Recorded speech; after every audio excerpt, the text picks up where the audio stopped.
You didn't need it. You knew you didn't need it. And somehow, you bought it anyway. For a few seconds, you actually felt better. Not emotionally, physically. The cart emptied, the confirmation page appeared, your shoulders relaxed. But here's the strange part. The best feeling wasn't when you bought it. It happened earlier. Think about it.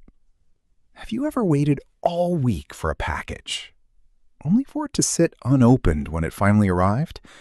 Or refresh the tracking page 5 times in one day, then barely looked at the product after opening the box? If buying it made you happy, why does owning it feel so ordinary? Most people assume the feeling comes from the product itself, so our brain quietly learns a simple lesson. That felt good, do it again. And that's how the cycle repeats. But what if the product was never the source of the feeling? Here's what surprised neuroscientists. For years, dopamine was thought to be the brain's reward chemical. But research led by neuroscientist Wolfram Schultz and many others suggested something different. Dopamine is involved far less in the pleasure of getting a reward than in the motivation and anticipation of moving toward one. In other words, your brain becomes most excited while you're getting closer to something, not after you finally got it. Look at what happens before almost every purchase. You search, you compare, you watch reviews, you imagine yourself using it. Maybe you even picture yourself becoming a slightly better version of yourself because of it. Each step makes the finish line feel closer, and that's when your brain is working hardest. Then you click buy. The decision is made. The uncertainty disappears. The chase is over. And the signal that fueled all that excitement has already started fading. Suddenly, a lot of familiar experiences make sense. The excitement in the store rarely survives the drive home. Sometimes researching the product is more enjoyable than actually using it.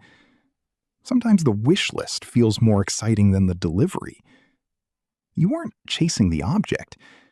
You were chasing the feeling of getting closer to it. Buying wasn't the reward. It was the moment the anticipation ended. And once you see that, modern shopping starts to look very different. Companies don't just sell products. They sell anticipation. Every comparison page, every countdown timer, every only 2 left, every package tracking update. They're carefully extending the part your brain enjoys the most, almost having it. That doesn't mean you're powerless. The craving still shows up. But now, instead of asking, will this make me happy? You can ask something much more interesting. Am I already experiencing the best part just by wanting it? That one question creates a small gap between the impulse and the decision. And inside that gap, you get your choice back. The people who never notice this spend years chasing a feeling that always stays one purchase ahead of them. The people who do notice it stop confusing desire with need. You were never addicted to owning things. You were in love with almost having them.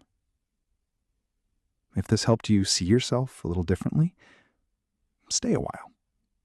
Understanding yourself is the beginning of everything.